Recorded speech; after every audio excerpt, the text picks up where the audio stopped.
Guys আসসালামু আলাইকুম আশা করি সবাই ভালো আছেন আমিও ভালো আছি welcome to my channel sisters entertainment blog আজকে আপনাদের সাথে একটি জোড়ায় গান শেয়ার করছি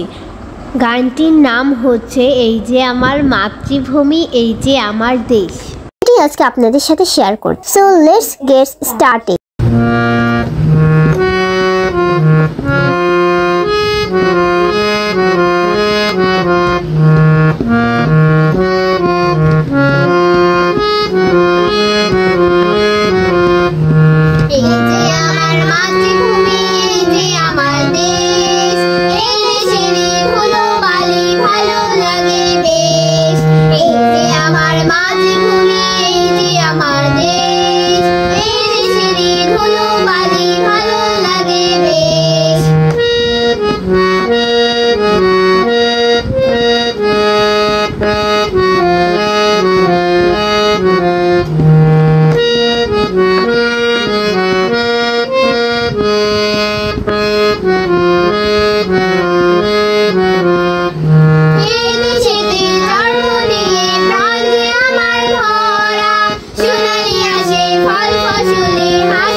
থ্যাঙ্কস ফর ওয়াচিং যদি ভিডিওটা ভালো লেগে থাকে তাহলে একটা লাইক সাবস্ক্রাইব শেয়ার করবেন এবং ভিডিওটা কেমন হয়েছে তা অবশ্যই কমেন্টে জানাবেন বাই বাই।